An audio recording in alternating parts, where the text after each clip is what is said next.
గ్లాసుడైన చాలు నందిని పాలు, కడివిడైన నేమి కల్తీ పాలు. నందిని డైరీ.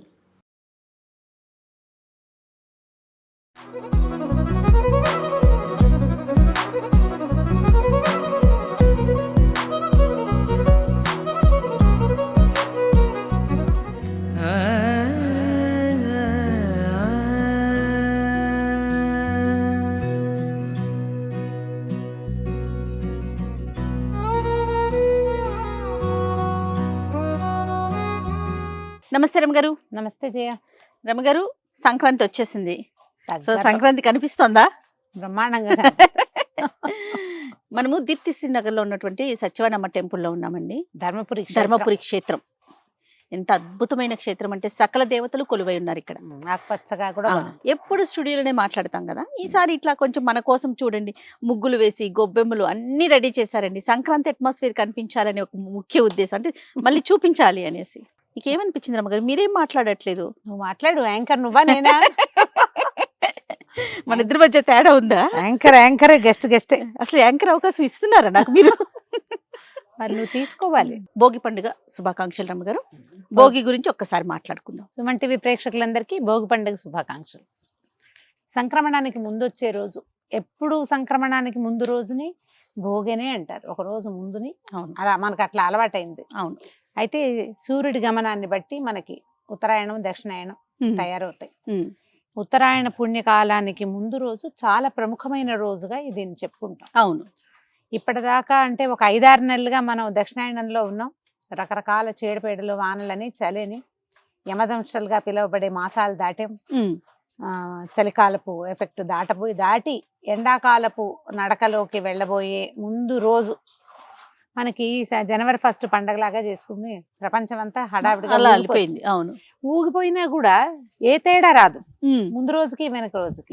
ఇవాళ ఒక్క రోజులో ఎంత తేడా వచ్చేస్తుందో. వాతావరణం మారిపోతుంది, సూర్యకాంతి పెరుగుతుంది, అటు ఇటు మారుతుంది, ఒకేసారి నడక మారిపోతుంది. అవునండి, ఎంత చేంజ్ వచ్చేస్తుంది ఒక్క రోజుకి. పండగ మర్నాడు వచ్చేసరికల్లా మళ్ళీ పూర్తిగా మారిపోతుంది. అంత మార్పులకి కారణమైన ఈ రోజుని మనం భోగిని ప్రత్యేకంగా చేసుకుంటాం.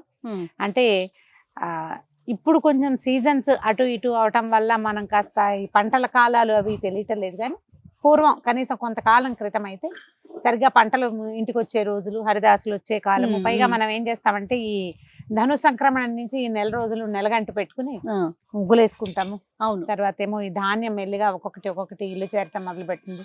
దాన ప్రక్రియ ఒకటి శ్రీకారం చుడతాము. తర్వాత ఇప్పుడు చలి బాగా పెరగటం, ఈ మంచు కాలం అవటంతో రకరకాల దానాలు, మన కంబళ్ళని లేకపోతే నువ్వులని, తర్వాత ఇంటికి వచ్చిన ధాన్యం, కొత్త ధాన్యాన్ని దానం చేయటం, హరిదాసులు రావడం, గంగిరెద్దులు రావటం, పూర్తిగా అంతా దాన ప్రక్రియే నడుస్తూ ఉంటుంది. అవును. ఈ దాన ప్రక్రియ పూర్తిగా అసలే పెద్ద దానం చేయవలసింది సంక్రమణం రోజున. మకర సంక్రమణం రోజున మనం ఏం చేస్తాం, పితరులకి కూడా తర్పణాలు విడుస్తాం, పెద్దలకు పెట్టుకుంటారు.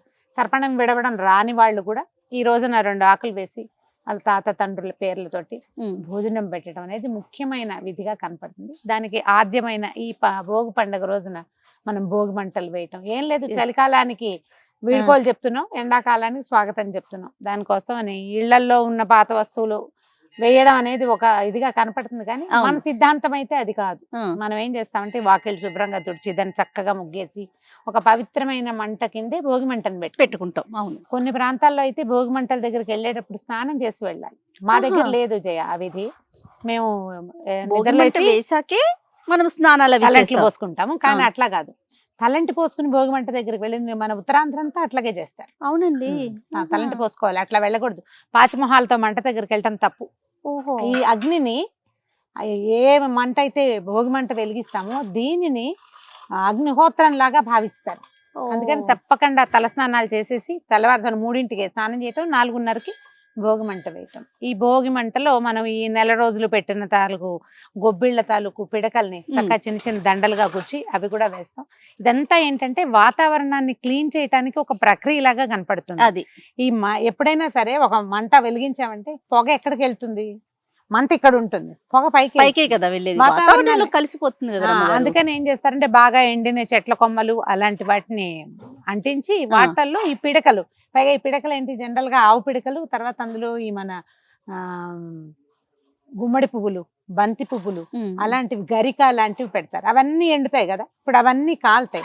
ఈ కాలిన మంట తాలూకు పొగ మళ్ళీ వాతావరణాన్ని క్లీన్ చేస్తుంది. ఈ 4 రోజుల నుంచి పొగ మంచు ఉంది. అవును. ఈ పొగ మంచులో రకరకాల క్రిములు చేస్తాయి. అన్ని దగ్గులు జలుబులే కదా మనకు వచ్చేది. ఈ దగ్గు జలుబు వాటికి ఈ పొగ వైద్యం కింద పనిచేస్తుంది. ఓవరాల్ గా చూసుకుంటే మన భోగి మంటలు కానీ లేకపోతే ఈ గొబ్బిళ్ళు పెట్టడం కానీ ఇదంతా కూడా ఖచ్చితంగా వాతావరణాన్ని శుభ్రం చేసే విధానమే కనపడుతూ ఉంటుంది. ఓకే, ఇంచుమించు మన పండగలన్నీ అంతే చూడు. ప్రతి పండగ వెనుక ఒక ఆరోగ్య రహస్యం దాగి ఉంటుంది. అందుకని ఈ భోగి మంట వేసేటప్పుడు ఏ చెక్కలు పడితే ఆ చెక్కలు వేయటం, చాటలు చీపుళ్ళు లాంటివి పడేయటం చేయకూడదు. వింటూ ఉంటాను, మిగిలిపోయిన వస్తువులన్నీ కూడా భోగి మంటల్లో వేసేస్తూ ఉంటారు. పనికిరాని వస్తువుల్ని, మిగిలిన వాటిని మనం ఒకటి ఆలోచించాలి. ఈ పొగ మనం ఏదైతే మంట వెలిగించి భోగి మంటని మనం ప్రత్యేకంగా చేస్తున్నామో దాంట్లో నుంచి వచ్చే పొగ మన వాతావరణాన్ని క్లీన్ చేయాలంటే చెత్తలు పడేస్తే ఇట్లా అంతే కదా. శుభ్రమైనవి మంచివి చక్కటి చెక్కలు పనికి వచ్చేవి, వాతావరణానికి పనికి వచ్చేవి కదా. అంటే ఈ ప్లైవుడ్ లాంటివి వెలిగించకూడదు, టైర్ల లాంటివి పడేయకూడదు, బట్టలు పడేయకూడదు.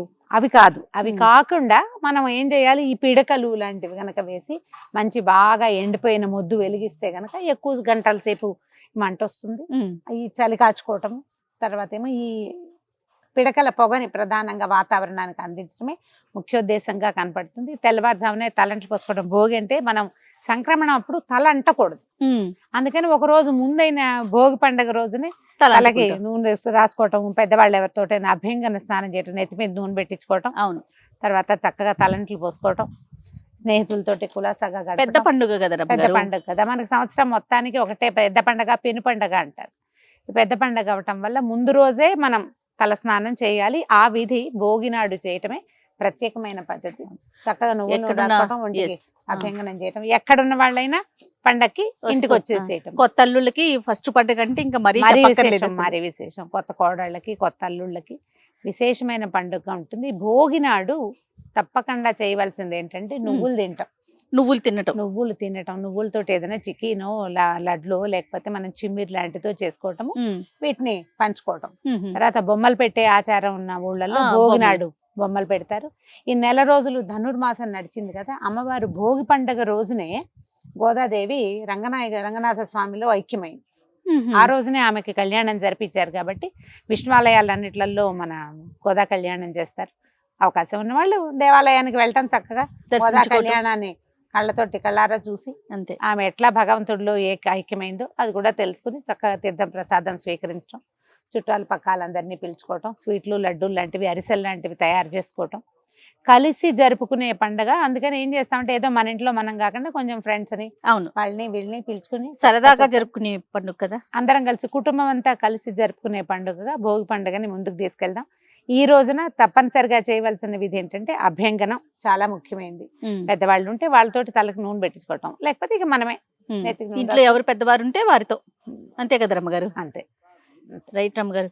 మన సంస్కృతి సాంప్రదాయాల్ని, మన ఆచారాల్ని ముందుకు తీసుకెళ్లేవే పండుగలు, అంతే కదా రమ్మగారు. అంటే మనం మర్చిపోకుండా చేసే మామూలు రోజుల్లో మన జనజీవన స్రవంతిలో రకరకాలు జీవనంలో పరిగెడుతూ ఉంటాం కదా. పరిగెత్తడం మానేసి ఒకరోజు తాపీగా కూర్చోటం, నడవటం, మన విధానాన్ని ఆలోచించి ఏమేం చేసేవాళ్ళు, అమ్మ వాళ్ళు ఏం చేసేవాళ్ళు, పిల్లలకి భోగిపళ్ళు పోయటం మనం చేస్తే రేపటి రోజు మన పిల్లలకి అది అలవాటు ముందుకెళ్తుంది కదా. సంస్కృతి ముందుకెళ్ళాలంటే ఆచరిస్తేనే సంస్కృతులు ముందుకెళ్తాయి. ఈ భోగి పండుగ రోజున భోగిపళ్ళు పోయటం ఒకటి విధానంగా కనపడుతుంది.